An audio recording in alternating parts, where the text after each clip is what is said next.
Yep. Yep. Now. I mean, the game is indeed over. Something more to do.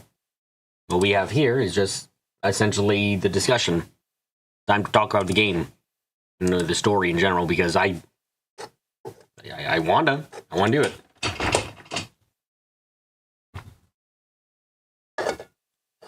Bring all ye bring the knowledge ye have.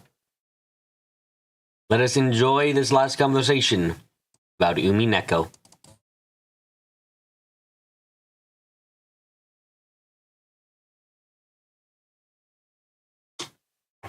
That's understandable and great to do, Carrie.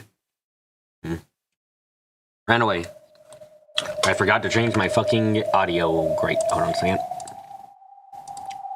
There we go. So, let me start by asking the chat a question here. Or a fellow witches.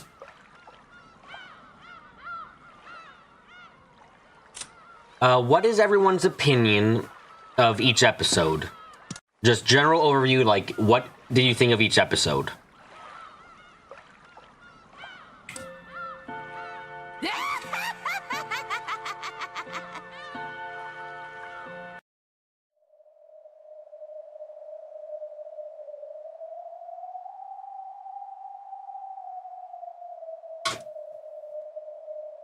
You're thinking about this, Darkbit, and you can't quite tell? And this, like, this is what I was thinking is going to be a problem for a lot of people.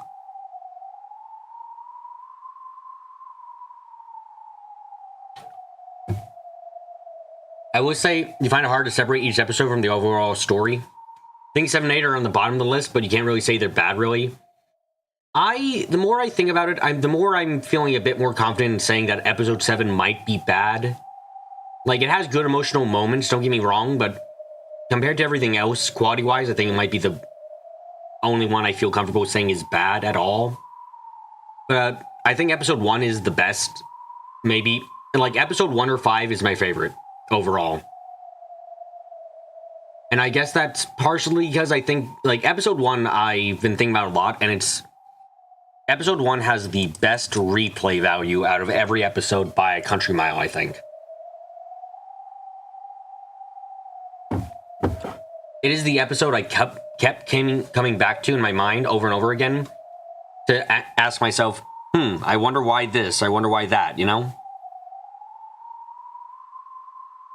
4 would have been amazing, but it was too long. Yeah, I think 4 suffers so, like, 4 has, I think 4 has some of the worst pacing. Like, Jesus Christ on a bike, it's got the pacing of garbage. It has the pacing of garbage explicitly because it's cramming Angie's story in, but, like, yeah. You think 1 might be the best. 1 is really good for being, like, it is admittedly the introduction chapter, but I think it does an incredible job being that introduction. You think they could have split Angie's story into parts of the previous episodes? I definitely think they could have put some of Angie's story into 3. Possibly would have been a decent choice.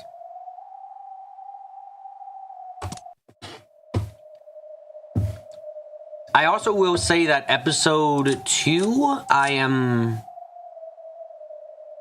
not against it. I do think it's a good episode for establishing what Balor's character is like. You think you might have had Angie crashing on Balor when he was swimming to Beatrice at the end of episode 2, I presume? That would have been a decent time for it, yeah.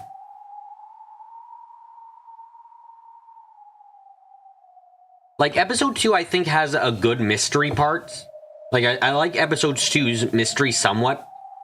But I will say episode 2 suffers from being a bit too obvious overall, because it's all about, like... Episode 2 is all about Balor having to learn how to play the game, and the game's rules being established. And the problem is, Balor doesn't want to play.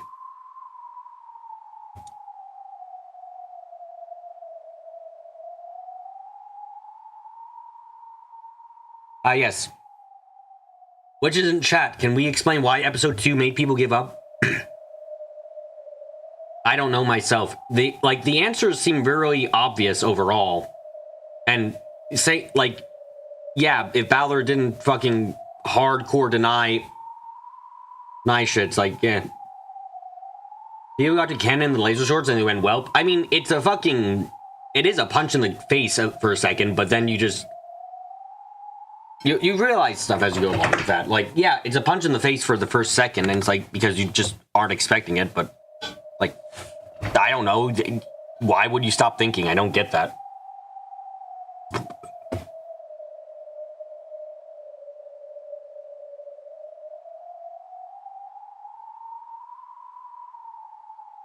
Expand? Expand, it did. Oh, fucking text boxes. Okay, there we go.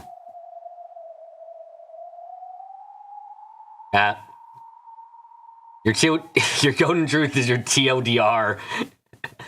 Carries, in case anyone's wondering, is Hachijo Ikuko is Sayo. That's why I added the cat box magic station in episode 3. It was originally going to be saved for the answers arc. It is very frustrating to think that people just decide to stop thinking as soon as magic came up. Because, like, might I remind everyone that at the end of episode 1, Balor is fucking alive and talking to people. And the biggest thing is, you made a bunch of arguments and support that. You didn't just... No, I get it. I'm just like, it's funny to me that your golden truth ends up being a good TLDR. But, yeah, I don't get, what was I gonna say? We have the premise. Where do you make the arguments? In the Discord? I think you're in the Discord, right? Or...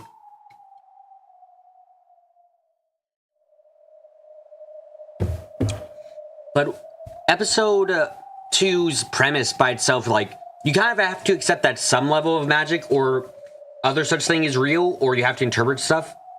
Because, like, I'm sorry, Balor is alive and talking to Beatrice in another dimension. Like, come on.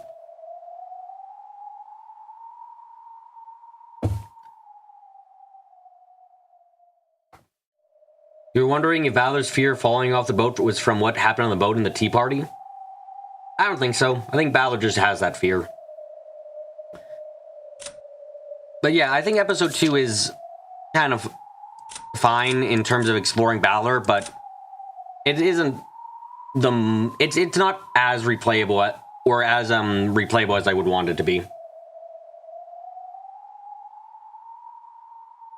You think the talking to Beatrice in the dimension is one thing, it's other for magic to transfer to the game board? It is, but I think I have to, if I see magic on the game board, I have to accept that it's like, okay, is it actual magic? Probably not, otherwise Balor would just give the fuck up. Otherwise, we'd have to give up immediately.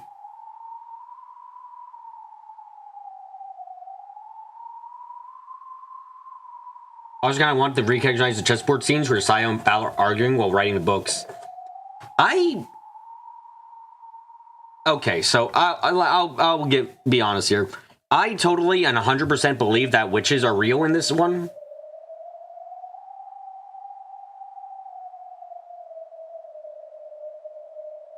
Like, Lambda, Delta, Burn Cassell fucking exist. They very, very much exist. I have basically no doubt about that.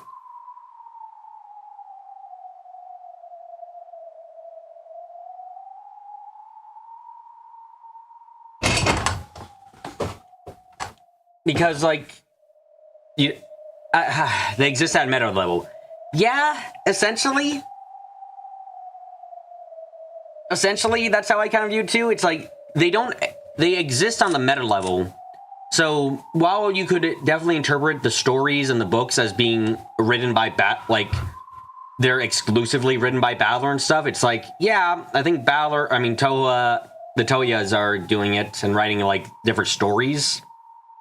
But I don't think that, and the different forgeries we see, but I don't necessarily think, like, I don't necessarily want to say that they're just stories. How far am I? I am finished, Dawson. This is our tea party. This is where we're just discussing the story now. Because, yeah, this is our wrap-up, essentially. Game never really sides on one way or another if magic is real or not on the meta level, but we honestly appreciate that.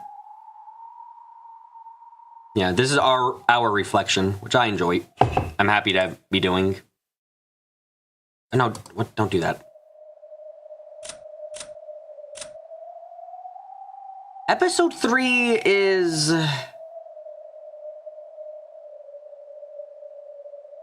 God, I am going to be honest, I can barely remember most of episode 3.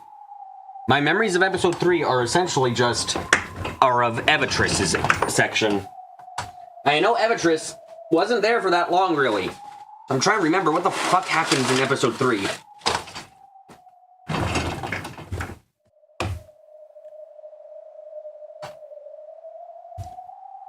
Also, hi, Angie. I think I'm in episode 3. What the fuck?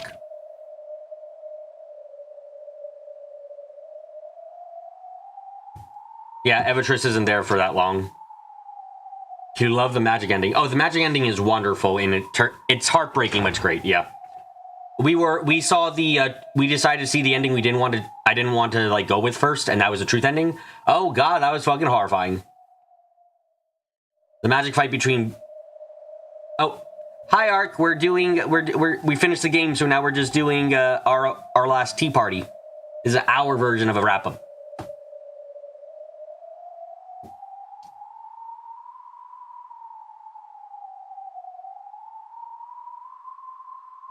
Oh yeah, episode 3. Episode 3 does the cat box, Rosa and her meeting with Vito and Hambo's Raven is there as well? Okay, yeah, okay, now I remember a bit of that. Yeah, and Hambo's Raven didn't mount to Jack. Hambo's Raven is the one that is the one section of the game I really think is like, what the fuck was the point of this?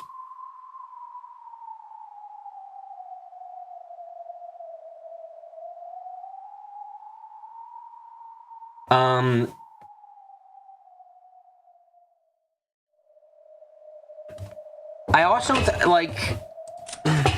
episode 3 has the issue of being a bit in the mystery element is being way too easy. Like, I think episode 3 has one point of it where it's like, like, I'm evaluating these stories in a couple different ways, by the way, each episode. I'm evaluating based on, like, the emotional hit of the story, and I'm also evaluating based on, have I read Higurashi? I have not read Higurashi. I do want to read that, but I'm not sure if I want to do another fucking 300-hour long playthrough. God damn, this took up 300 hours. Like, I think episode 1 is a really good mystery. I think episode 2 is an okay mystery, but not very good overall because it's very simple. And episode 3, I think, is even easier to solve and figure out.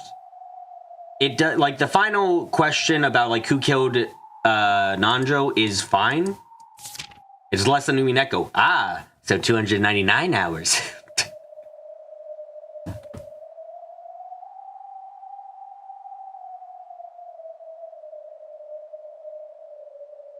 You're gonna say this? Do you think, Carrie, you think episode 4 is the best? Even with the problem with Angie, you think the heart of the story is Silent Battler and that episode gets right to it? I think if you cut out all of Angie's sections and just had the Beto and Battler sections, I think I would probably agree, but pacing is what really kills it for me in that one, sadly. Episode 3's mystery is way too easy, and I don't necessarily like it because of that.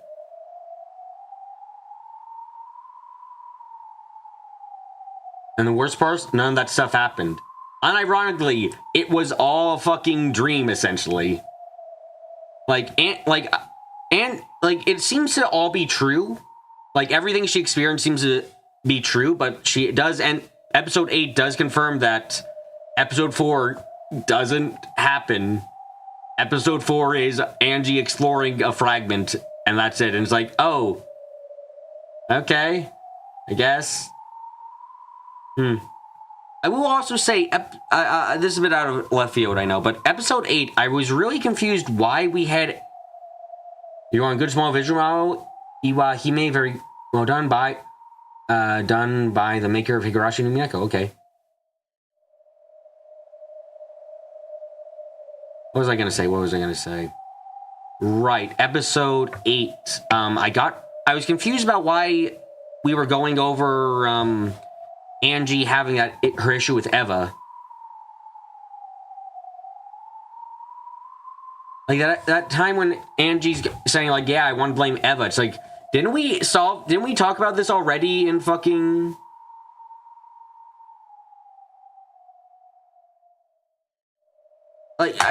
I'm sorry.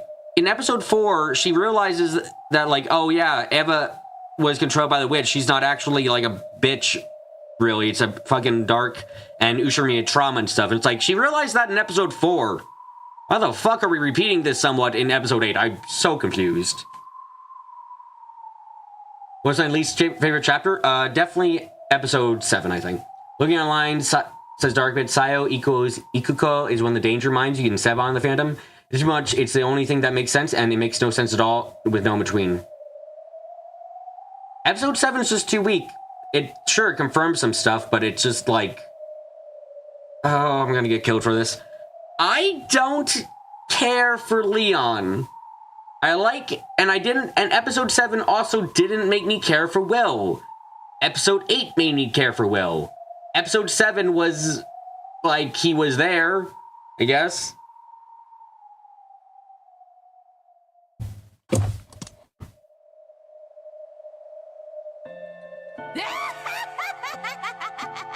Like, I only started liking Will when he had that moment in episode 8 where he basically told the anti-mystery goats, fuck you, fuck you, fuck you, think, you dumb shits, think! Or is your head so fucking empty you can't think? Like, that was when I got to liking Will. I enjoyed that a lot. That was great.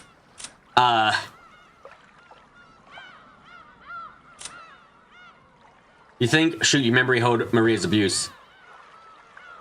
Episode 7 would be amazing if we didn't already figure everything out. Yeah, it would have been a lot more engaging.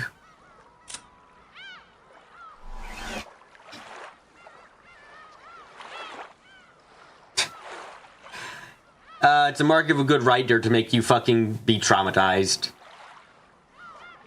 Favorite chapter? Chapter 1. Episode 1. Absolutely episode 1. I enjoyed it greatly. Episode 1, I think, is the best one by... I won't say country mile, but, like, it's just so good. But yeah, Leon suffers, I think, the most from being just there for the most part, sadly. Leon's issue is that they're just the possibility of what Beetle could have been, and that's it. And then they just stay around saying, Leon was introduced too late? Absolutely. Like, the issue is definitely that, like, I don't really care about the gender thing too much. I'm like, fine, be coy. I'm more so bothered by how little they're doing, actually. You saw him and you were like, introducing more characters at this point? Yeah, my reaction essentially too, just like, why are we doing even more characters? Like, you spent episodes 5 and 6 with Delnor and Erica, and you... Oh, shit. You developed those two enough that, like, you develop Delnor and Erica enough. And it's like, that's good shit. That's good. You develop those two, you make them interesting, you work with them. Like, it was... Because of that, I was invested in these two, but... Fucking... Like, a new detective for a unique tea party makes sense, but why a new Ushiromiya? Will was kind of pointless. Yeah, as I said, I only cared for Will in episode 8 when he was, like, actually, like, hardcore mystery and hating the anti-mystery goats. That was cool. I can only hate episode 8 because it's it confirms a lot of things, yes, but it doesn't outright confirm a lot of things either, which feels very odd. It's your top episode? Episode 8? That makes enough sense.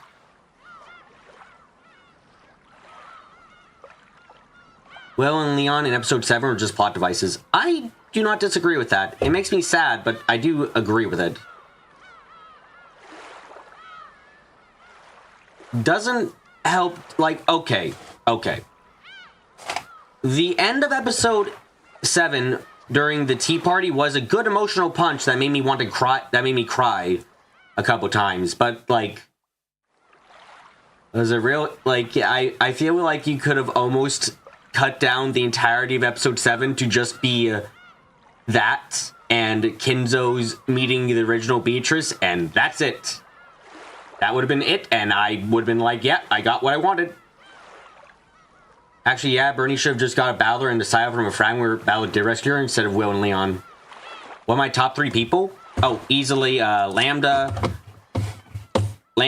Balor, and I'm gonna get killed for somewhat for this.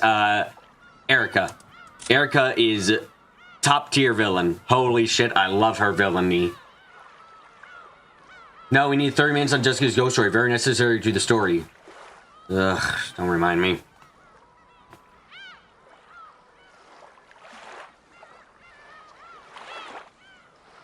If you're wondering, by the way, right below Erica is indeed Beto. Erica is great for what she is. Yep, absolutely. Look, Erica got me because Erica fucking works so well. God, she is such a massive bitch. She's fucking great for that. Like, I got legitimate chills. Just, you don't think you like her because of who she is? Oh, absolutely not. Cannot like Erica for who she is. Absolutely horrendous. But if I was writing a fanfiction for this game, I would love to use Erica because she's just so good for fucking, like, storytelling stuff. Like, she's so good for the story. She helps so much by being here. Unironically, very good. I would kick her down the street 12 times over as an actual person, though.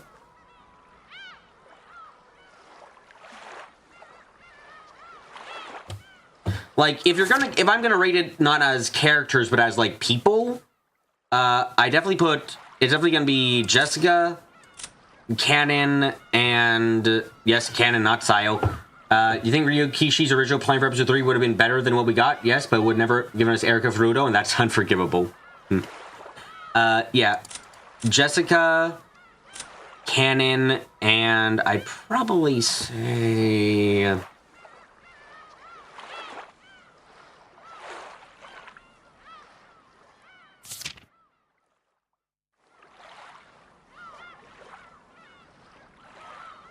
Delnor. Yeah, probably be those two. Yeah, I remember episode 1 where Balor was harassing Sayo, now he's like our favorite character. I mean, yeah, I mean, that was something else. Also, he is likable. I don't, like, as a person, I'm kind of... Motherfucker really does speak out of turn way too much. He does not know when to stop talking about things and making promises. Like, God damn it, Balor, I only dislike you at all because you fucking... You make promises you really, really shouldn't.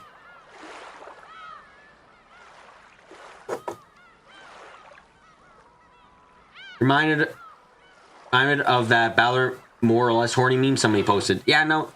Also, okay. Going over episode... Oh, right. I think episodes... I should give my opinion on this before I forget about it, but... Episode 6 might be my third least favorite game.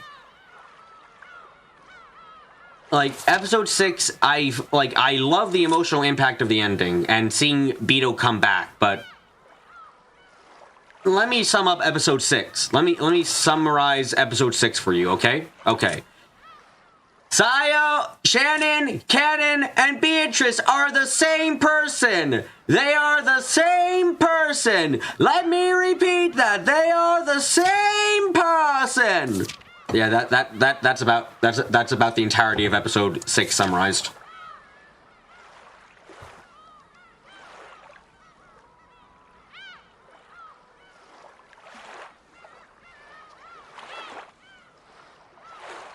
Episode 6 has the same problems, remembered all the amazing moments, and thought, wait, what else happened that whole episode? They never outright says it. Yep, which is a bit... It is a tad baffling at a point where, like, episode 8 is still playing around like, what the fuck?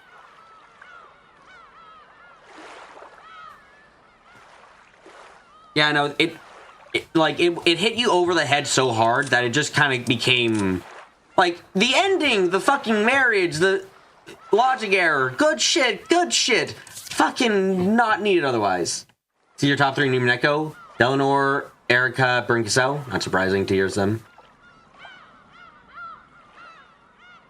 I don't even think it plays into the ending about magic and truth and believing what you want. Like, I don't think, like, even not confirming it does much, sadly. I don't think it ties into that theme. But yeah, episode 6 suffers in that regard, which sadly does mean if I'm gonna rank Delanor's a bit too thin for you. Delanor gets enough development and works off of Erica well enough that I enjoy her. What was I gonna say? Right. I'd probably put most of the answer arcs, sadly, like lower down than the questions arc.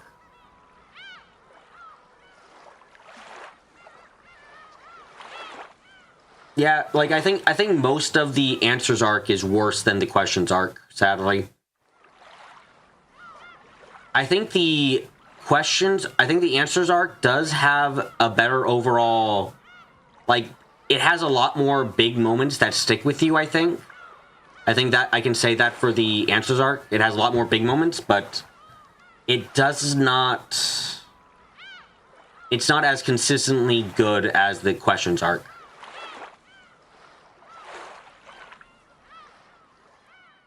The whole game is more than the sum of its parts. I can see that. Harry's going with 1, 3, 8, 5, 6, 2, 7, 4.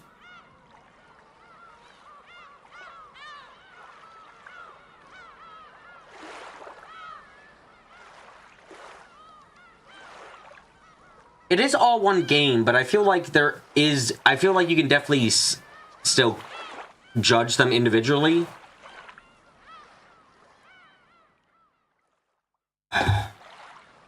Yeah. Okay.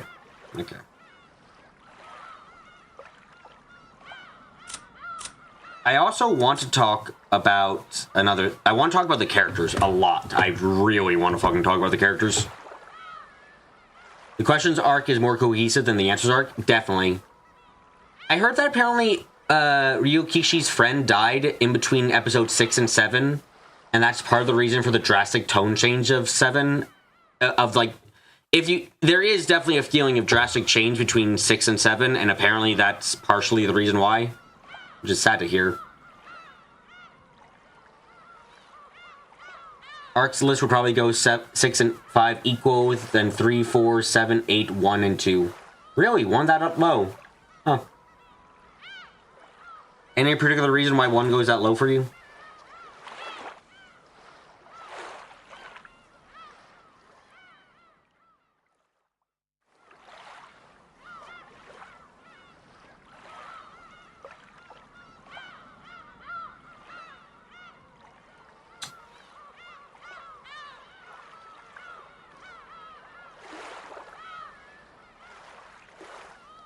You think you've heard that, but you don't think the tone change was that drastic? The tone change in regards to the mystery felt drastic. You realize there are reasons for lasting pretty personal. There's a lot of good stuff there. Just kind of look at what happened to Maria. Speaking of Maria and the characters in general, there's a lot of characters, and I have opinions on them. You know, I see what you said, Dawson, about the Higurashi arc. The answer arc was dark from the get-go. You don't see any clear delineation. I can't really describe it at the moment. It's more a vibe. Kinzo, a piece of garbage. I admire the game for not turning away from how much of a piece of garbage Kinzo is. Like, I'm happy that the game doesn't excuse Kinzo's actions or treat him as anything as a good person. They say there are admirable traits in him, but the game acknowledges, holy shit, Kinzo's fucking going to hell, and he deserves it completely. You're not a huge mystery solving guy, so episode 1 being purely mystery was less interesting overall. That made it a lot more one of the more interesting episodes for me, because the mystery played into trying to figure out why this was happening.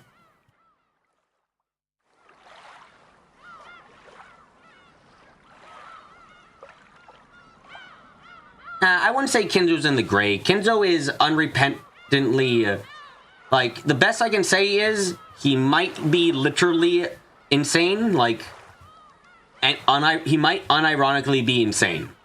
After Beatrice died, he might have literally gone crazy. I'm not entirely sure, but I feel it's not entirely impossible to think about.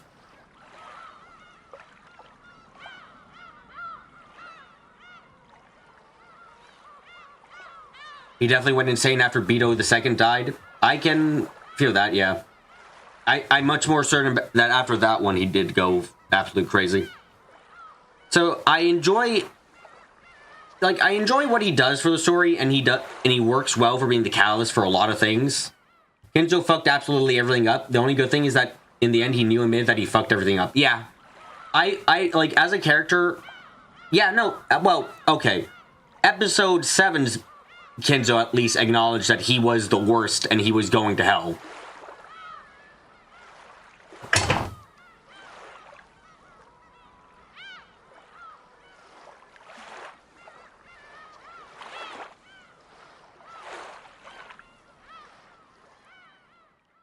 At the very least, at the very least, if the story acknowledging that Kinzo is absolutely the worst makes me be like, good, happy about that.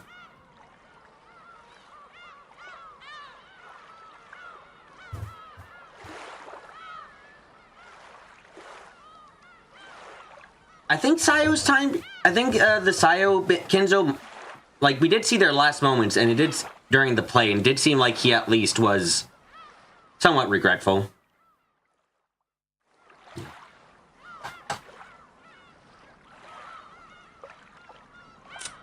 Kraus. In the end, one of the best parents in this game, unironically, fucking bafflingly. Like, the most baffling thing is the fucking crypto bro is the only parent that isn't shit. The worst we can say is he's harsh on Jessica to do good grades. Like, don't keep him away from money, and he's a good fellow, surprisingly, shockingly, unbelievably. Kraus was originally going to be a much darker, evil mastermind of the siblings. I almost have which is normal for a parent. Yeah. I almost can't even begin to imagine that dark bit, that he used to be, for me, he went pure evil after what he did with Child B.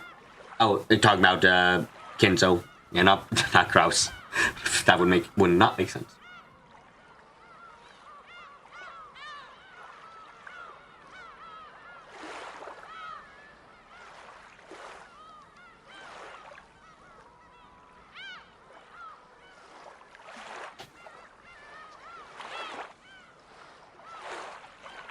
I was wondering what Kraus did to Shannon. I think Kraus just kind of is, like, a kind of a douche to the servants, somewhat. And that's about it. Or rather, he doesn't really show them any big respect. And that's about it.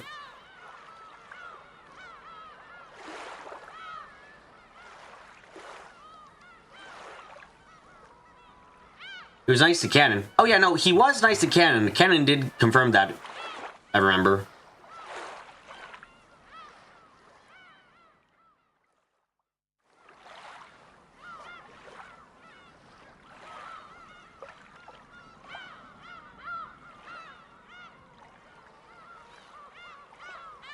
Remember when Kinzo gave candy to Cannon? We were like, what the fuck? Yeah, and then turns out it's just Cannon taking candy. You feel kind of bad for Kinzo at the start of the game because everyone's trying to get his money. Oh yeah, no, at the start of the game, I was like, Kinzo seems like a douche, but everyone else is a douche, so...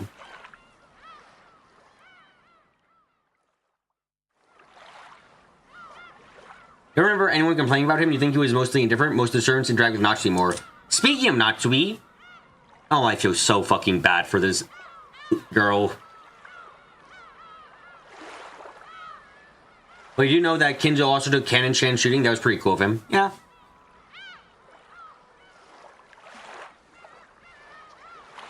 Natsui is a sad character.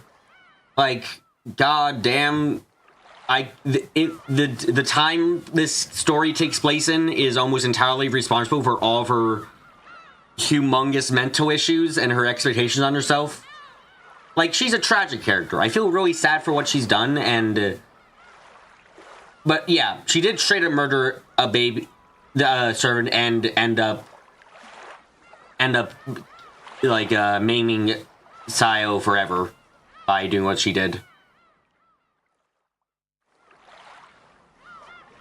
It's only because of that where I don't feel outright, like, I wish... like, she's tragic, but I don't feel like she's necessarily a good person in that case. Jessica's fucking great, though. Like, I will say, I can't believe... It really is a fucking line drop that doesn't really mean anything in the end, but the fact that Jessica fakes fucking having asthma is something else. Like, that's... wow. Being on the host, she's a good person. For Natsui, yeah, I agree with that overall.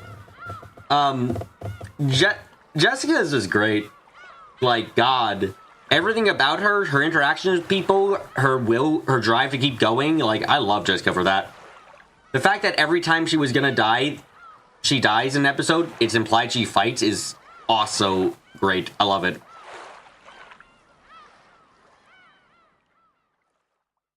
Like you said, $200 for Yokishi. Yukishi just forgot about the asthma and wrote it out. Like, if unironically, if Jessica was the protagonist instead of Balor, I think the story would still be quite amazing.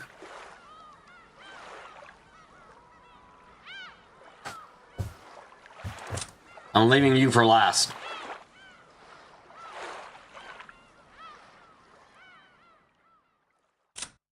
Oh yeah, there's nothing. You think Balor's also faking his fear of egos like Asumu? He rides the boat just fine at the end of episode 8. Admittedly, that boat at the end of episode 8 is a rowboat, or not a rowboat, but, you know, very slow boat. Do you agree with that? That'd be the same story. You don't think he faked it per se, but certainly a learned behavior.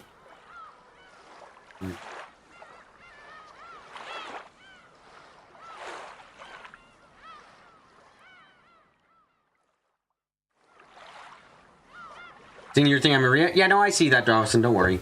I read everything, but I don't read everything out loud.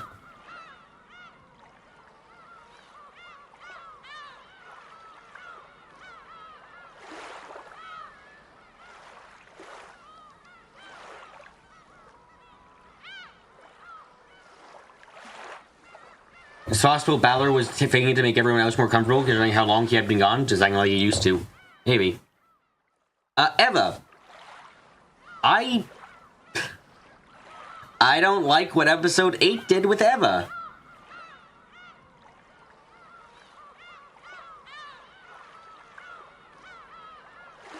I don't like Eva. Eva is a sad character, but she's fucking made her bed. Like that's the problem I have with Eva. Sure, her life sucked, and she married. You don't like the heel turn? I don't like the heel turn. Mostly because I feel like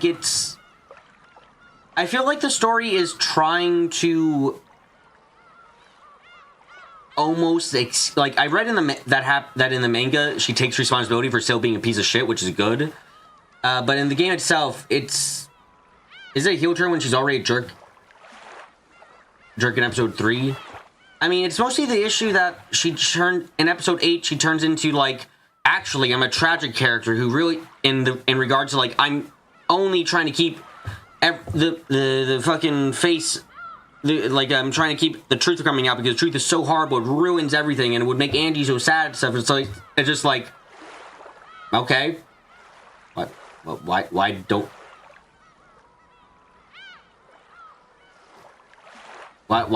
don't you go? You want to say Higurashi best horror anime, Urami's his most scary visual novel? Okay. Like, I'm just like, I don't feel any sympathy for you in regards to that.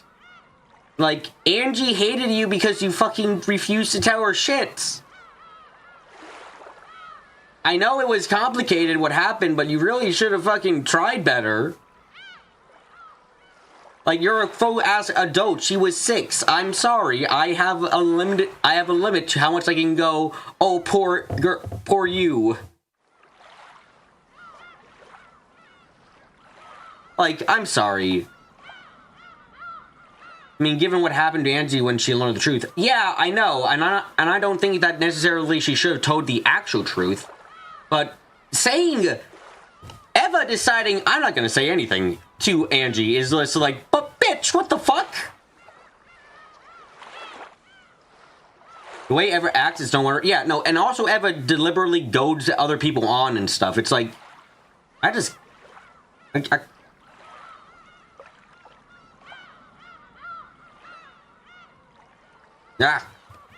bothers me so much of the stories.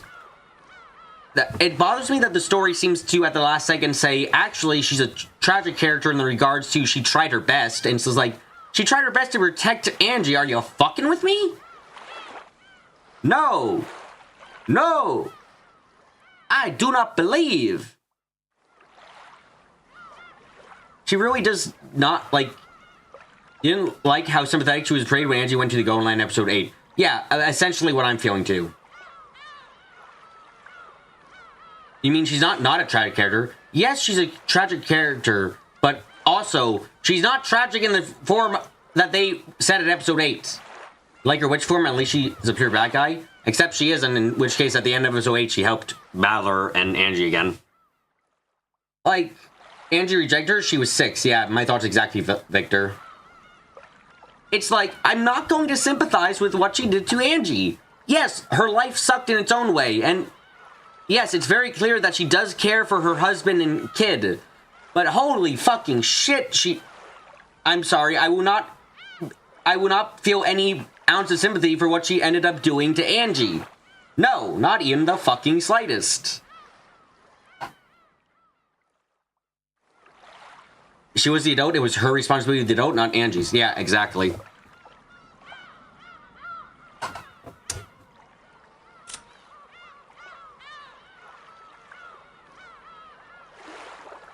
Her responsibility is to be there for Angie, not Angie to be there for her. Yeah. Speaking of which, for someone being there, I feel bad for Hideyoshi in some ways. Mostly I feel bad for Hideyoshi because he's a character who's a bit underwritten.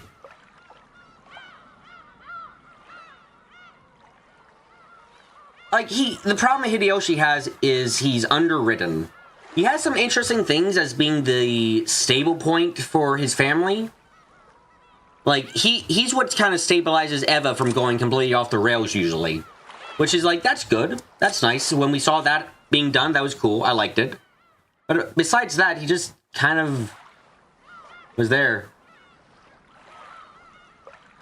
He's a plot device for Eva's characterization. I'm not even going to really disagree with that. And Darkbit saying Ryukishi intended Hideyoshi to be the most normal of the adults, but then realized they didn't really have a use for that.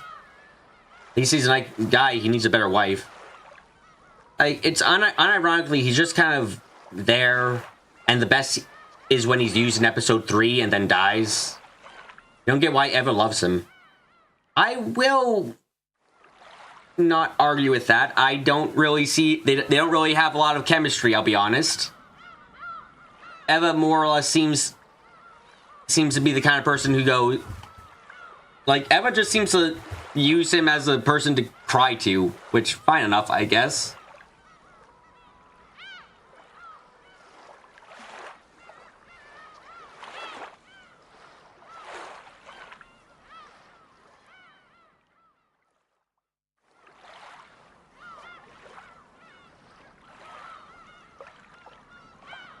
I think Eva got him because she's lonely. Kiri and Rudolph have the best chemistry in the worst way possible. Oh god, they play off each other in the worst ways. Yes, okay, I'll get to them later.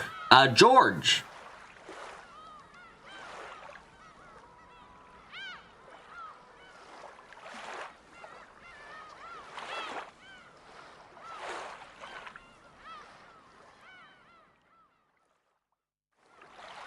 I only liked him in episode fucking 6. Like, that was the only time I really liked George. I'm sorry, we ended up getting, like, the worst okay. She can do better than George? She had Jessica? Yeah, Jessica is so much better than George. George is the simp of the family.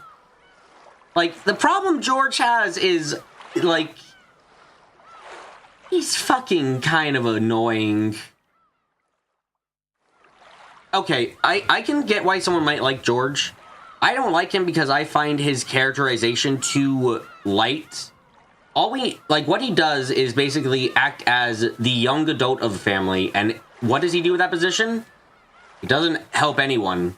He set out, like, he just, like, episode 8, or episode 1, I can't forget ever that he ended up saying, yeah, we'll just leave, it's a family matter, we're going to leave, Maria Rosa to beat up her kid. Like, God fucking damn it, man. I actually didn't, Dawson, I didn't like when he fought because I did not care for George as a character, and the only time I cared for George as a character was when he ended up actually saying, like, yeah, my mom pampers me too much, I need to grow up and move on my own, and that was like the only time I really liked George, was when it was he had, like, actual direction, instead of being like, how do I say this? How do I say this? Until that moment in episode 6, I didn't feel like George really had anything he wanted to do. He wanted to marry Shannon, that was it. And usually that didn't get a lot of focus, because Shannon ended up dead, and George was just gonna cry to himself after that. That episode, in episode 6, though, we got his actual determination, his actual desires of what he wanted, how he was gonna react to his mother. So it functioned a lot better there.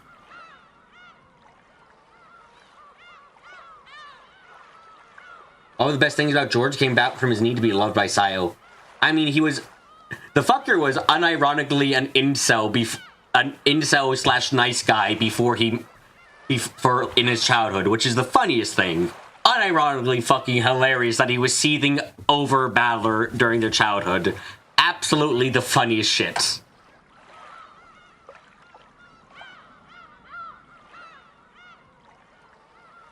He's always a 10-year-old, so he changes so he can be loved by Sayo. Yes, it's the funniest fucking thing.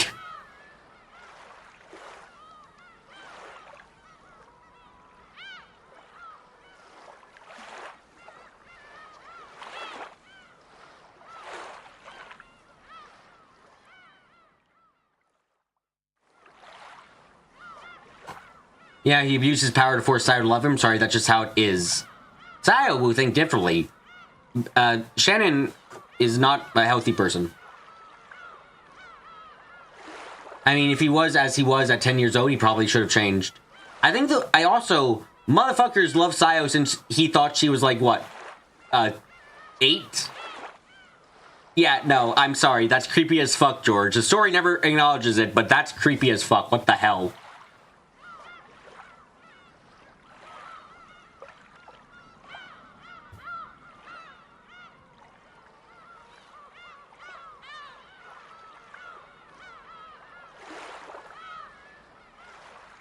He didn't change because he's a bad person. He changed because he wants Sayo to love him. It's gross. I don't think he forced anything concerning Sayo as one pushing it. I don't think... I do agree with Ark on that over Carrie. I don't think he forced anything. I think he seems to have been completely oblivious of what his position was like on her. Like... I'm sorry, motherfucker. Are you completely unaware what about, like, the implications of you dating a servant? Do you understand the implications, motherfucker? Because you don't seem to understand them.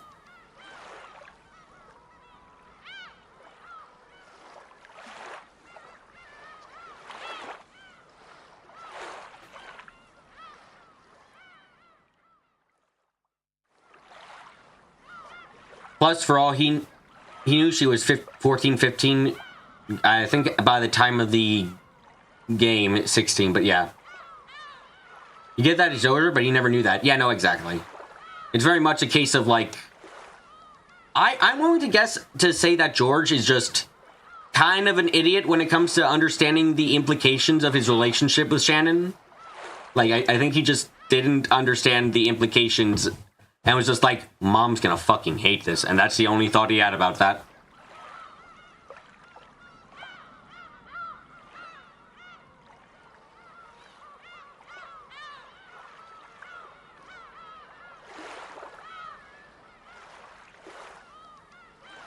Okay. Rudolph.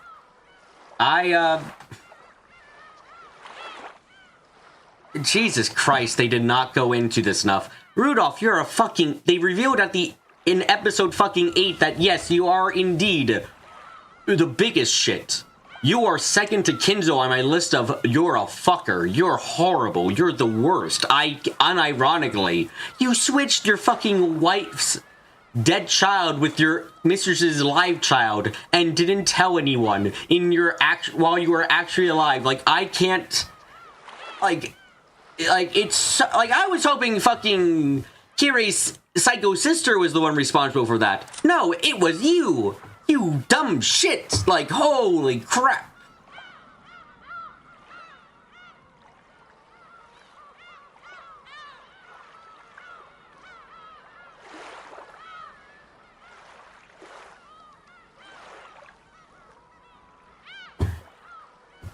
Did he say why he did that? He did it just so he could get into a fucking relationship.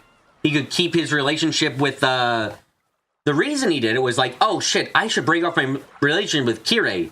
You know what? I'm gonna, instead, make sure that I'll switch the baby so that way it's fine. It's like, motherfucker then kept the relation with Kirei. Like, how can I not hate him for that? And they just didn't go into it. How did Saya know that? No fucking idea. Also, he didn't go into it.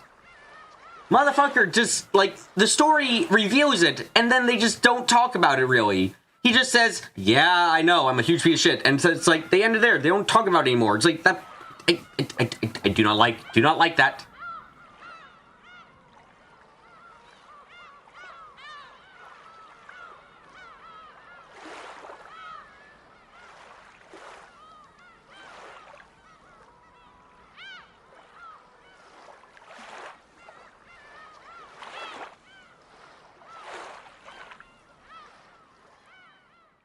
It feels like a reveal that was meant to come earlier but never had a place, so it was shoved at the end. Well, actually, just 7 and 8, they were the only ones that were really confirmed to be forgeries.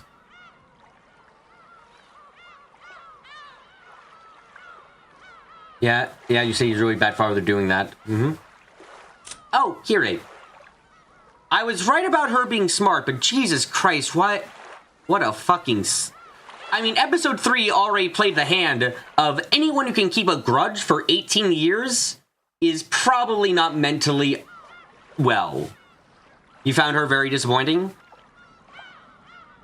I mean, she's definitely clever and she's horrifying as a person. Like, unironic, like, I fucking terrifying. Absolutely fucking terrifying. Holy shit.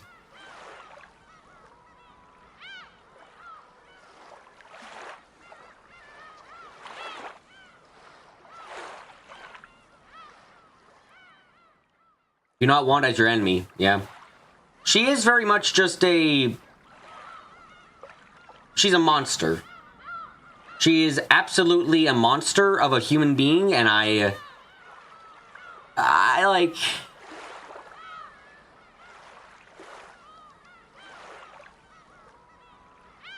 I feel...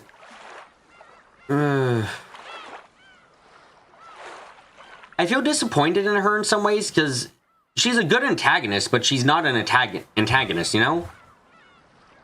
Do we think this stuff? No, absolutely not. She didn't say any of that shit until she had a gun barrel at her face. I really do not think that she meant a word of it.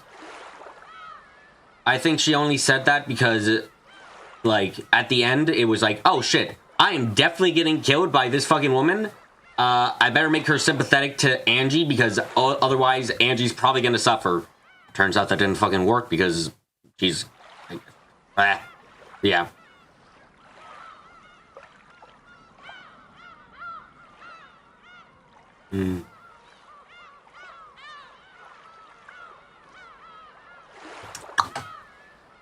But yeah, I just feel a bit disappointed because in episode 7 and 8, she's basically the antagonist.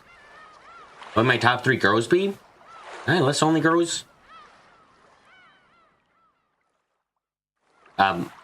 Lambda, Erica, and Beto.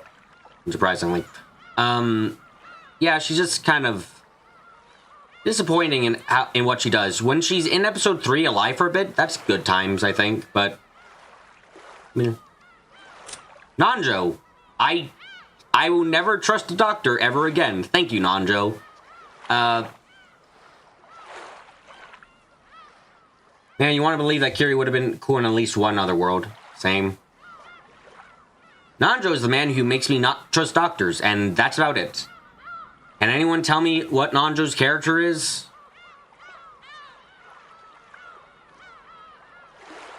Like, I'm gonna be honest, Nanjo barely has a character at all. And that sucks ass. He's just here to be part of the mystery. He's for the mystery, and that's about it. Otherwise, he's just bleh. Kenzo's doctor friend. Yeah, barely anything. Nanjo is a doctor fixer of the family. Essentially, yep, that's it. And I think that's kind of a shame. Also, possible GAT candidate. I'd rather die.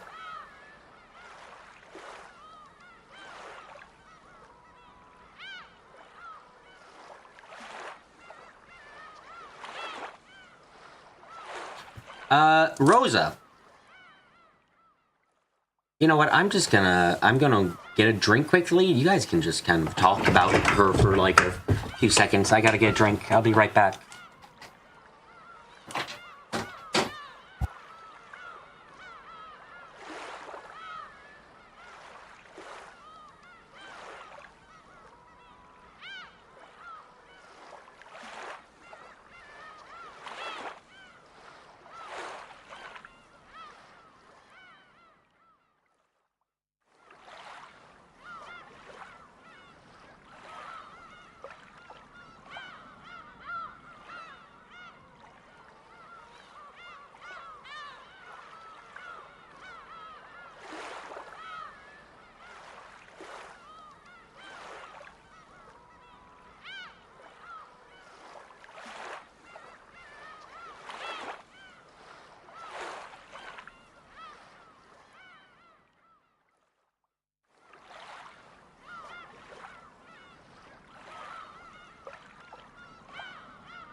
I see we are here. Yep.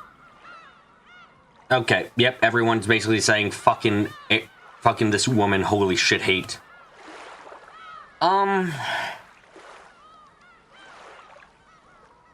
She is absolutely unapologetically almost so bad. I'm sorry. Story episode 8, but I can't believe in anything about her being good. Like, does she want to abuse Maria? No. Like, absolutely not. Rosa's a good character in your eyes because she's the most believable adult. They're generally people who are exactly like her. Yeah, no. Like, Rosa doesn't want to abuse Maria. I'm like 98% sure about that. It's just that Rosa is not in the fucking slightest bit mentally stable. She really should not have Maria as a kid, or raising Maria. Maybe she can go visit her on occasion and stuff, sure, but like, no, she shouldn't. She's unironically not mentally well enough to take care of Maria, and she'd probably be better off just having Maria. Like, Maria and her would both be better off if it was a visiting kind of thing. It's like, yeah, you see her on the weekends and stuff, you know? Because it just, like, they can't otherwise. So I'm horrified by what she does, but I'm also think, like, You hate Rosa? Oh, yeah, no, I understand hating Rosa. I'm just more so like, god damn it, she really should... I think they would have I think there would have unironically been a much better relationship if they only saw each other on weekends or something. She even got a visit from child services, but never learned how it turned out. I think the child services was like... Didn't that happen like the year of, like the year before the final family conference? Like, goddamn. Good timing.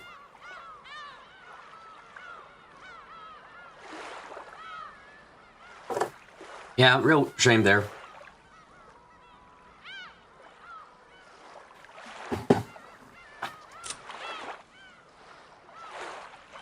Hello, Maria. It was the year of, since you were playing in Corner Rudolph, it was the year of. Goddamn, even short time limit than I thought. Oh, Maria. Did not deserve your life. It sucks way too fucking much. Definitely autistic, definitely needs actual, like, professional help and understanding and not whatever the fuck this is. Like, man, Maria only had a little mental illness and she not let have Candy rip her teddy bear in half. Yeah, no, like, Maria's just sad. And the fact that Beatrice, aka the person who was ready to murder everyone, was the best friend she had is like, god fucking damn it.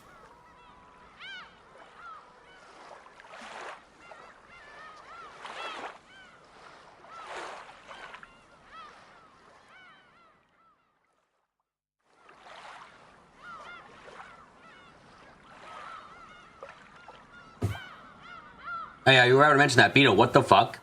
Okay, I read some stuff about her, and that happens in manga. You know what? Fuck it, we're getting on it now.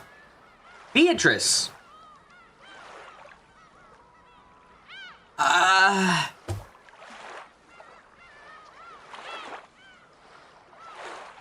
Why the fuck okay. Her plan at the end is something that confuses me so greatly. Solely because it's a case of, like, the result, if nothing of what Beto wants, of what Beto, Shannon, or Cannon wants is, like, if everything blows up, she gets nothing. All of her, every one of her loses. I don't get why she's like that. That is to say, manga goes more to the plan? I would hope so, because, like, as I'm saying, it just baffles me because it's a case of, like, I don't believe Beetle would kill Battler. I don't believe Beetle would kill Battler. I don't believe Shannon would kill fucking George. I don't believe Cannon would kill Jessica. And I don't believe Beetle would either kill Maria. It's like, I don't... What? That makes no sense to me for her to go through with something like that. A plan that results in them getting killed. I need to read the manga, but apparently she's actually a bit of a yandere. In terms of, she doesn't want these people, she has, like, a great fear of, if she just kills herself, her fear is that, like, they'll stop crying about her, they'll forget about her and stuff, essentially. Like, that's, like, why she's, like, they have to die too.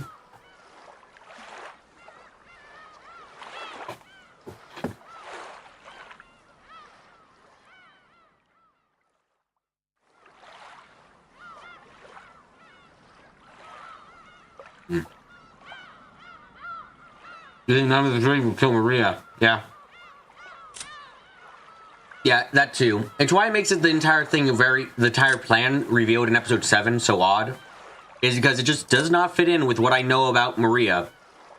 Or what I know about them and their relation with Maria.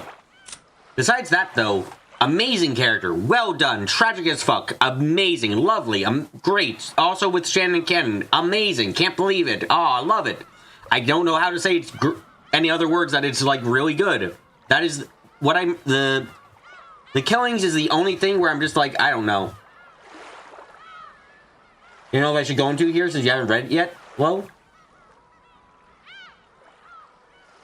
this is our final Tea Party arc. Go ahead. I mean, it's not actually going to be spoilers. I mean, it's clarification, really, at this point.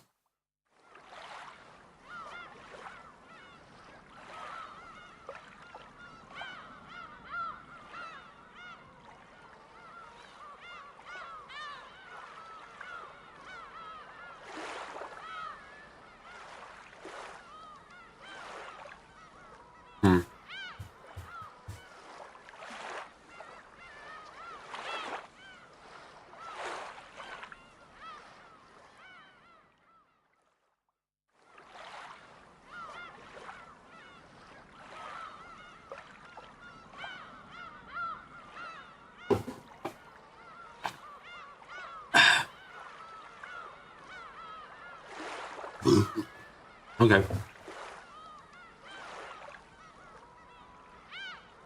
Bio's entire plan hinged on leaving the result to fate, which is why the Devil's Roulette kept being brought up.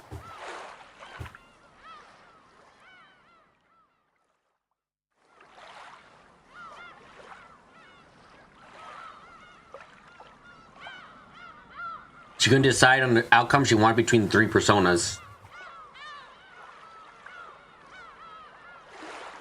So far, I understand that, but I'm confused how a conflict between her three personas results in, okay, either one, all of us die, or all of us die. Like, even at the end of episode 7, when she's been discovered and no one's died yet, sure, Beatrice dies. Well, why the fuck does she just stay there afterwards? Like, shouldn't Shannon or Cannon now have to fucking fight off them in themselves to, like, leave? Like, what?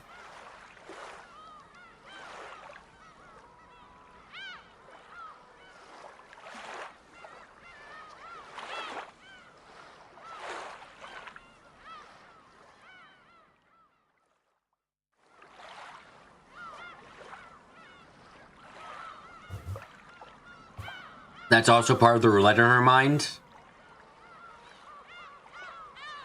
Ito was kind of dumb in the path her took. Yeah, but most of it makes sense to me why she chose what she chose.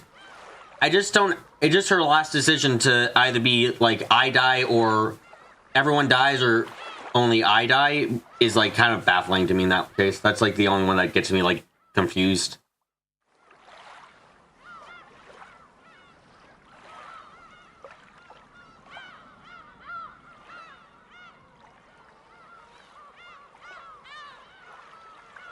Anyway. Possible outcomes are either A, battle stops, or B, George does get to help her out of, or C, the riddle gets solved. Okay. So, is it explained why... So, I'm kind of curious about this. What would she have done if Balor didn't come back? Because she says explicitly in episode 4 that if he had come a year earlier, a year later, none of this would have happened. So, like, I'm kind of confused about that. It's like, okay, Balor doesn't show up ever again. Fine. She wasn't going to do anything.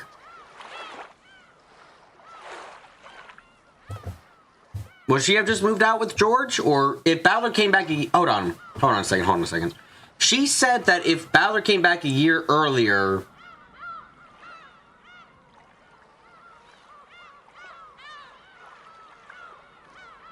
If Balor came back a year earlier, it wouldn't have happened. How would it... Why wouldn't it have happened? That's a question I've got now.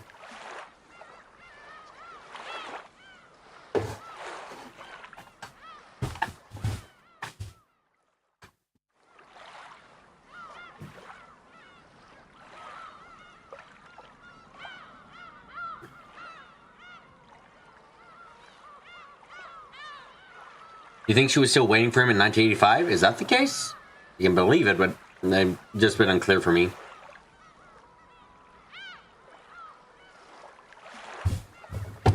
Or it's possible she hadn't solved the epitaph yet. I think she had, if I'm not mistaken. By the time Kennedy was dead, she solved the epitaph.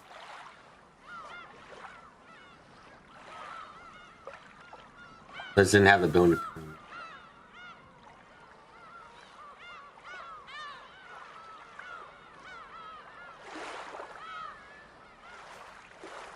Balor came back 1 year early, should have gone with him. Okay. And after 1 year, she'd have already been engaged. Yeah, that one makes sense. Okay.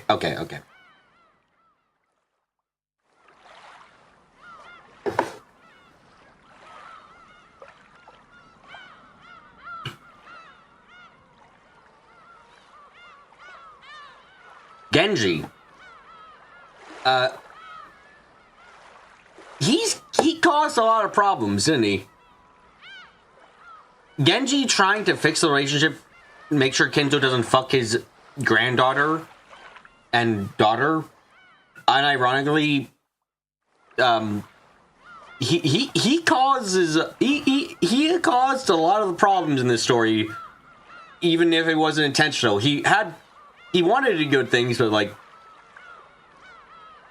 no. Yeah, Genji tried to fix so many problems, only create more. Man, like most characters in the story. Mm-hmm.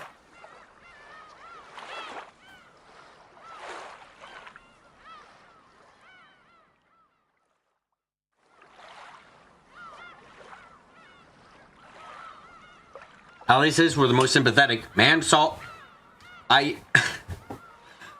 Honestly, it's bad what Kenzo did to her, and you think Deep Side B would love Battler. Yep. He had good intentions, but my motherfucker, I would not have stayed with... I frankly would not have stayed with, Kenzo after he rapes his daughter. No. I wouldn't fucking say. I very much wouldn't fucking say. Okay. Goda. We don't like that guy. Kumasawa. If she didn't put...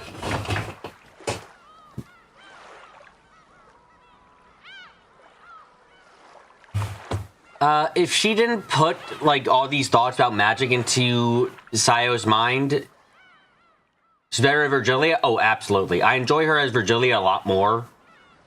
As Kumasawa, she's kind of meh.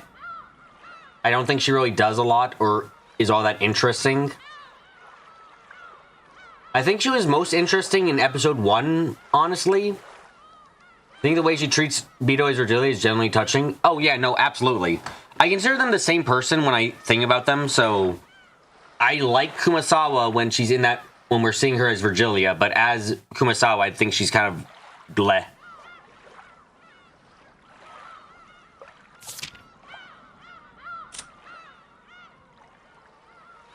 Lambda is the fucking best. Like, unironically... sorry, I keep saying that. I should stop saying that. Hold on. Let me fucking beat myself up. Okay. I removed that word from my vocabulary. Lambda Delta definitely started off as a character I just did not like. I thought she was stupid. I still think she's stupid, but in a complimentary manner now. And she's just wonderful. A great example of... If you ask me to point at a true neutral character, I'd point at Lambda Delta, absolutely. Or a chaotic neutral character, Lambda Delta is them, absolutely.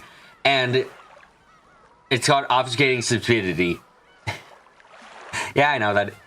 I know that's what it's called, Ark. I know it is. I adore her personality. I like episode 6 is where I really started to love her. Because episode 6 is the one where we realize that she is... like, she gets so much sympathy from me for episode 6, because in it she goes, hey, you guys are real, right? Like, when you realize how fucked up her entire mindset is, because she's uncertain about reality itself, it elevates her character so much, and it puts everything she does in another perspective where it's like, oh, wow, you're just doing this to stop being bored? Oh, no, you're doing this because giving yourself time to think about your situation is a good way to lose your mind again. Ah, I see. Like, I adore her character because it recontextualizes everything for that. Genuinely great. Genuinely great. Bernie, I fucking hate you, despise you, you're a piece of shit. You're well written though, and I love what you do, and you're great for this shit. Good job. You do good. Amazing for that too. I would toss you down the staircase 12 times over at the speed of light though.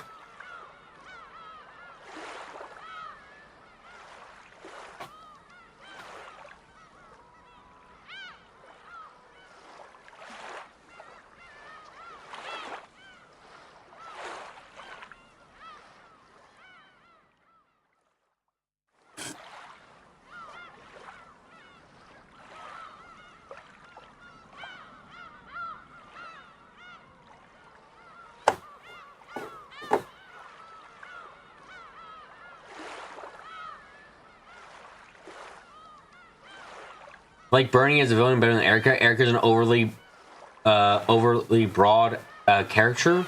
Bernie's amazing. I feel opposite about that. I gave my thoughts about these two already. Feathering.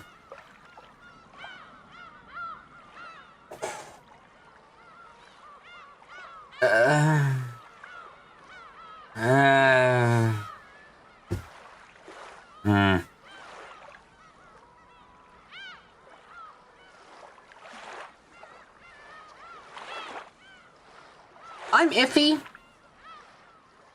Yeah. She's fine enough, but I do feel for Feathering that I'm just kind of like, she's here. She's here to facilitate the storytelling. And that's about it. You gave her a great voice. Oh, I loved voicing her. Giving the sense of everything being beneath you and having a good time, nevertheless, is a lot of fun. Burn is show as you, the reader, that's how you see her. A great fun to read her. But as a character for the story and what she does, she really is just here to move things along, which is disappointing. I think she's actually much better of a character as in the human world. It feels she's a lot better over there. I think she'd be more interesting if Sayo was Ikuko, because then everything really was the writer of everything.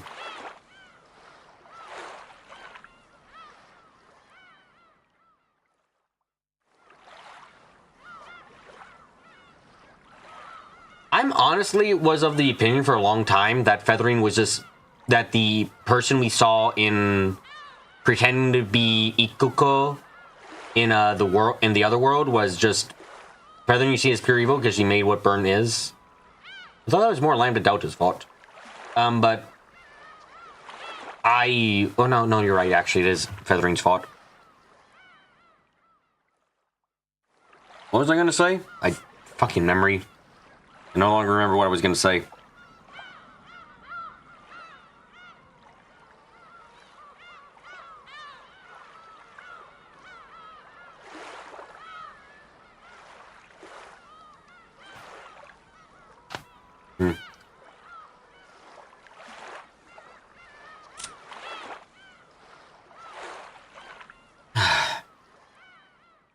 Angie.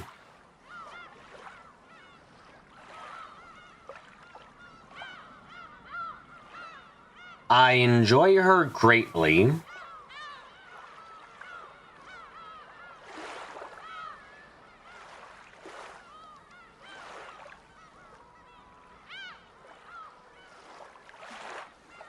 Yeah. I might agree there, Carrie. She just... Was she really... Episode 4, I enjoy her. I really do, but... In the end, she feels like she's almost... She also made Lambda attack Burn when she was still human. Okay. I almost feel like Angie is just... here to be the... to, play off the theme of the story.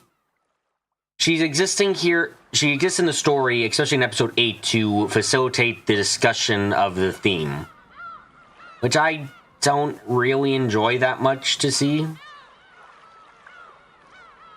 It would miss something, but I think it would only miss something if she wasn't here, because she's been given the role of the theme. She's meant to facilitate discussion of the theme of the story. So, she's there to tell us about what happened in the future, like Ever Living. That too, I suppose she's there for. But, yeah. She's an oddity in the story. I don't feel like she quite belongs, but I don't feel like she quite can be thrown out in the trash.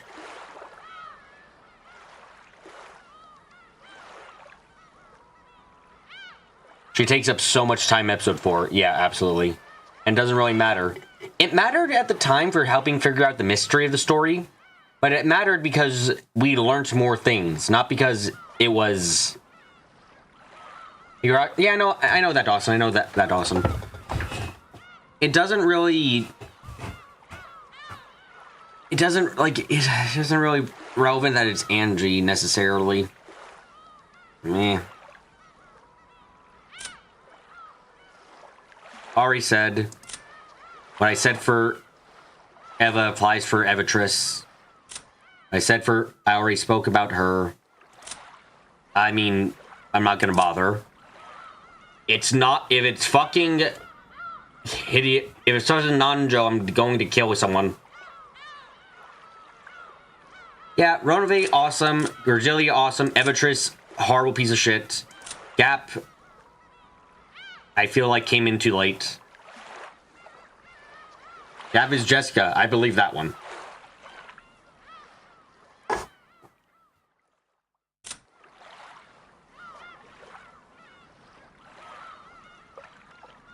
Higurashi Go is Lambda's origin? Okay.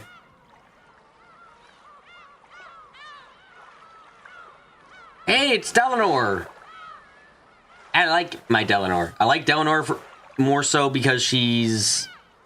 When she's not on the job per se, I like her a lot more. When she's on the job, she's kind of boring. But when she's getting a chance off the job to like talk to Battler and talk to Erica, it's nice.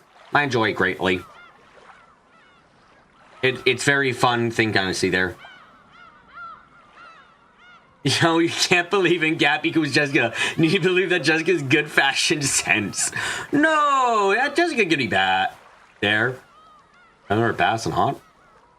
Eh. I wish we got Erica's outfit. You know what? Good point. This is fucking something she wore once. I'm sorry. Flowers and hair is bad. But yeah. I'm seeing a fucking witch discussion happening in chat, except without color. Great.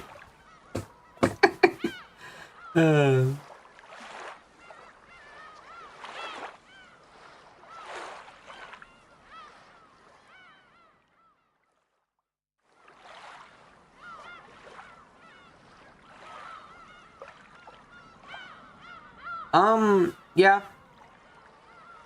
And also not really relevant right now, Dawson. We're talking about the characters and story stuff.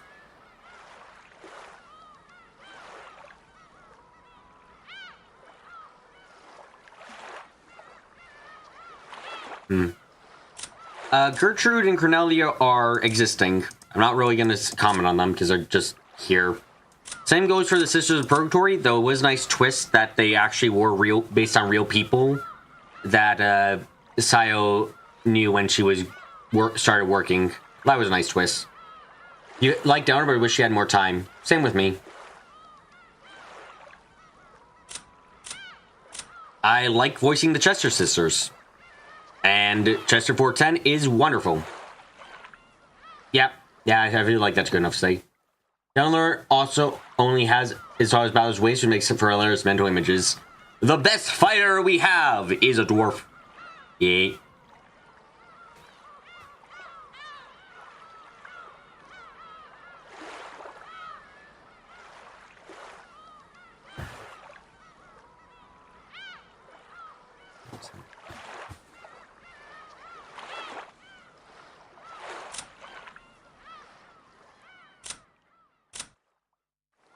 Like you love that the Chesters at least got some creation in chapter 4. Yeah, that was nice. That was at least nice.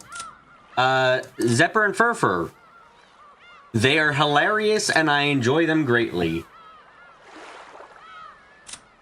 Okay, I got it. Don't worry.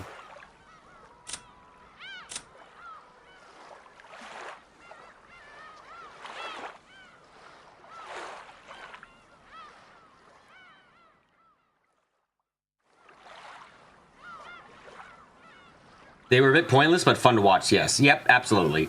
I don't think they necessarily were all that great. They facilitated the story of, oh, by the way, do you realize that Shannon and Ken are the same person? But they were very fun, at least. Go, go, go, go, go.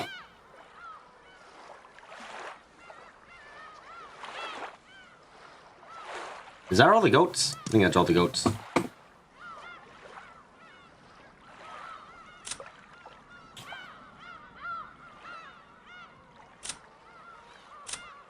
Oh yeah, that art was creepy as fuck. Oh, I'll say this, by the way, again. Episode fucking 6's, like, start is the most pointless thing ever. You really did not need the start of episode 6 as a flash forward, I think. I think the story would have been a lot better without that.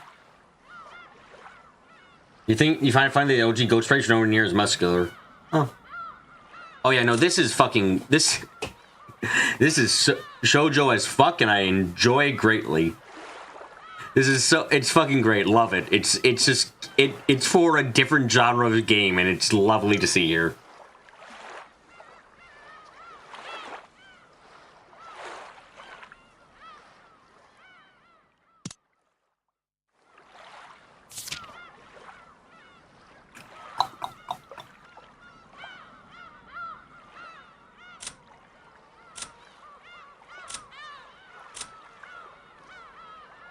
Oh, right. This is fucking hard as the pick could beat Kuatrice is cute.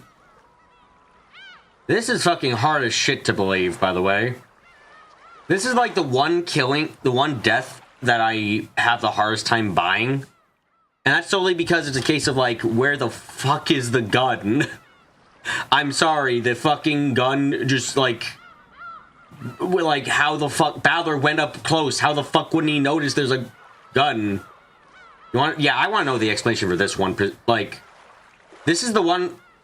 It's behind the dresser. How the fuck is it behind the dresser, though? I don't get how it's behind the dresser.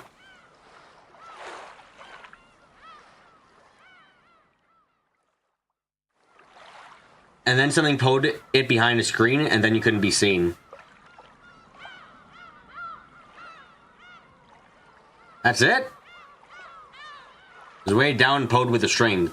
Okay, I read about that too in a in another thing. That's one of the tricks she did in the church once in an unreleased episode thing. I'm not satisfied with that. But I think I'm not satisfied with that because it's like writing wise as a mystery stuff, there is no way to figure that out. The explanation she saw was that she said so that the recoil would launch the gun behind the dresser. Yeah, my issue with that is simply there's no way to figure that out as a reader. You can't logically deduct that that would be possible even. Which makes me more upset about it. Just like, yeah, I figured, Dawson. I figured. Please control yourself here, though.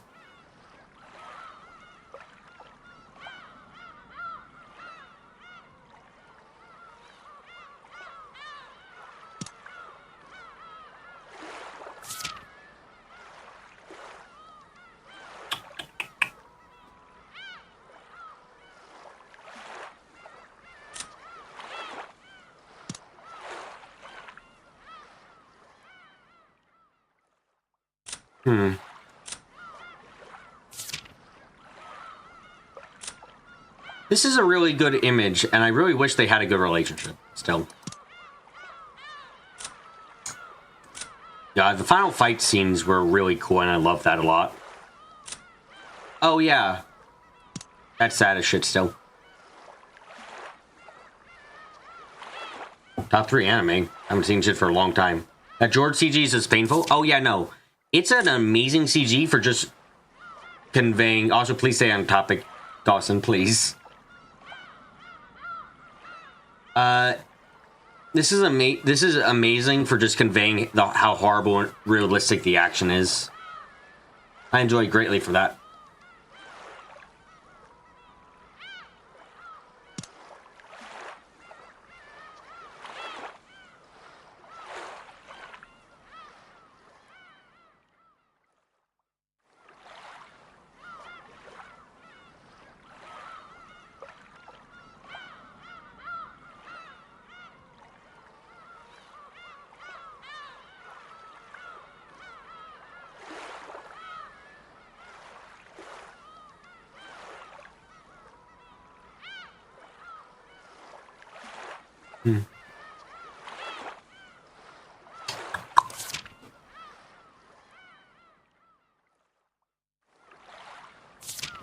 What do you think episodes 8 goats were trying to say, by the way?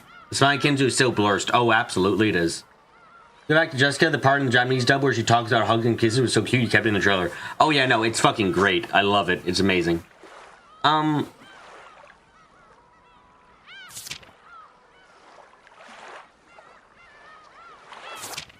What I think was the most brutal murder? Like the ones that actually happened, it's probably gonna be... the candy killings is probably one of the most brutal. I mean, they were cut the fuck open. Like, yeah, that's quite bad. I think the ghosts were trying to say it wasn't a mystery. They didn't have to think about it.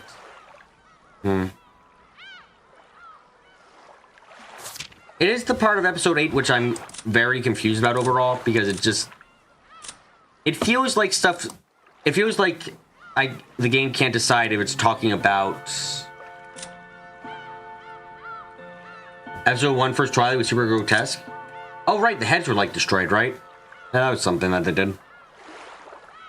There's no way I'm unlocking all these trophies, because fuck you, I'm not going back just to get the goddamn gifts each time.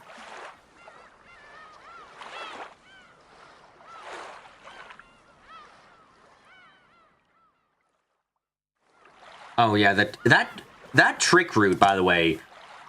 absolutely brilliant disturbingness to it. Very good. Very disturbing. Most subtle kind of disturbing I've ever felt, where it's like, there's nothing outright horrific and mentally breaking about it, but goddamn. Yeah, absolutely try to do something about true crime online subgenre, that's where the goats were. I think the theme of the answer arc is the mystery was there to be solved. Okay.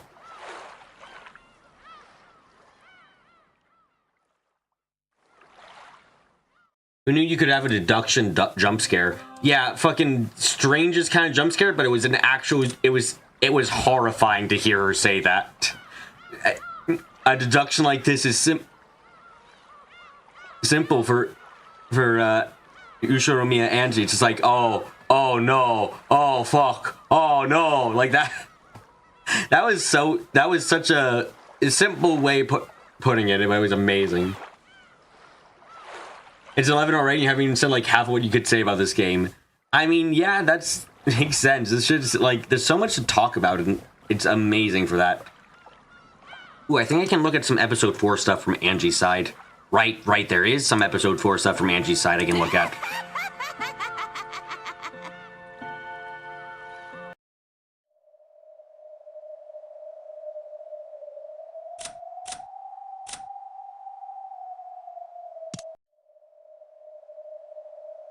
Oh, by the way, was it ever explained why the fuck Beatrice signed the letters in the first 2 bottles as Beatrice? I still don't understand that shit.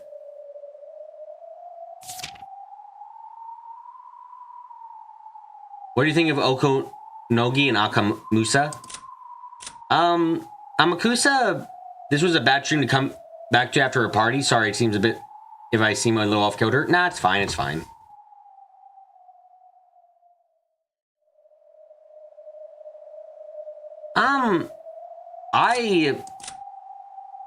So, like, Okonogi is a problem, insofar as in, man, I would not trust this guy to fucking invest a quarter into anything. Goddamn. She signed every bottle. Why did she sign up bottles as fucking Maria, though? I don't get that. Why?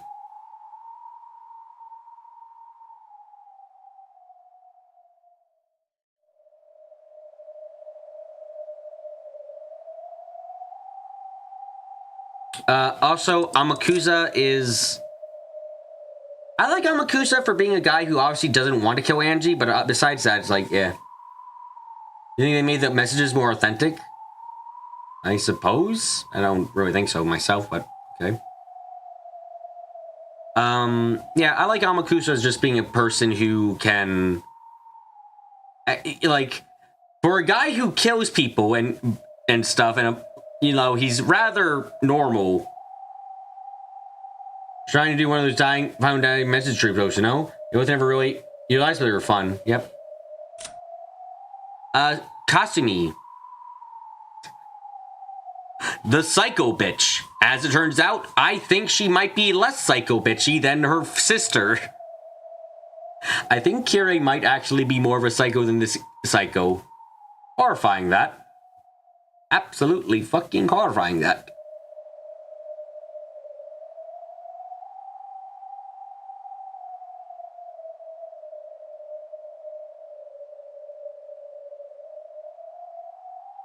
Who would have guessed that? Yeah, no.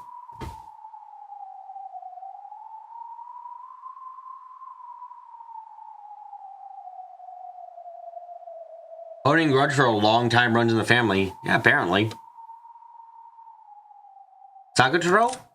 Cute little boy, good boy. Deserves hugs. Did not deserve to get his head ripped off. Really didn't deserve that. God, that was horrible. What the fuck still? I remember that scene was one of the hardest ones to voice because it just fucking hurt to say the stuff that mean. Ugh. I'm getting tired.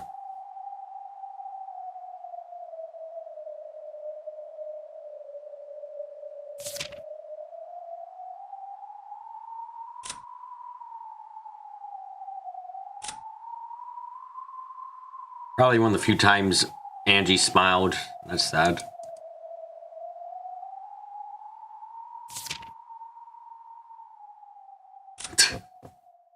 I forgot about Dragon Kinzo.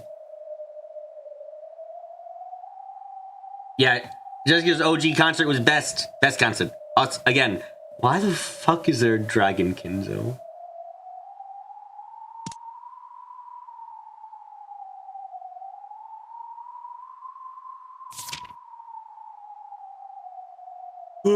Oh god, I'm getting tired.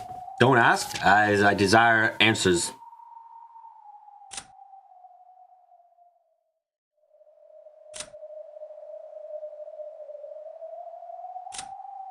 Cute.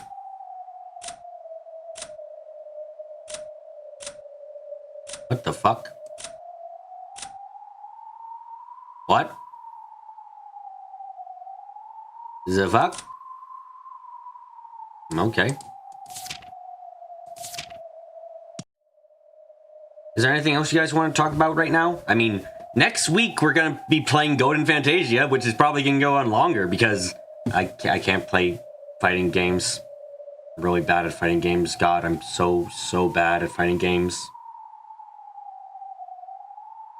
Oh, I dread playing through it solely because it's fucking gonna be a fighting game. I'm gonna get wrecked by myself.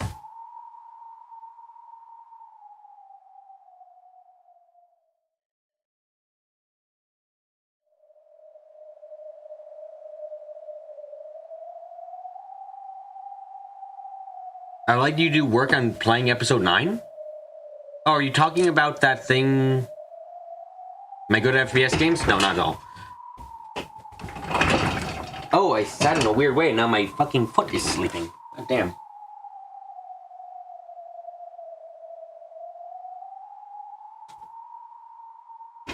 From the Switch version. You know what? That shouldn't be too hard to get. You know what? I can probably get that up and running by Monday. Last note of the Golden Witch. Yeah, I can probably get that up and running by Monday. Shouldn't be too hard.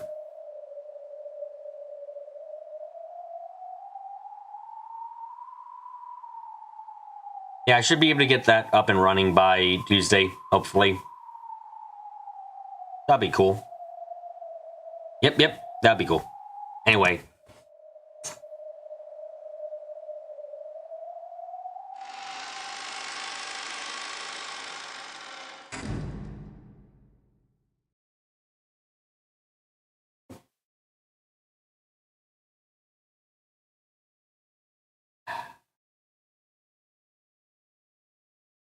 Thank you all again for coming to today's. Very enjoy the final care notes that Ryukishi writes. That'll be fun. Anyway. Thank you all again for coming to our tea party. Hope you guys enjoyed. I hope the tea was to your liking. And until next time, I'm going to thank you all again for coming to these Umineko streams, enjoying the story with us all. But until we explore the stories again till we open up that cat box just a tad. I'm gonna get up close.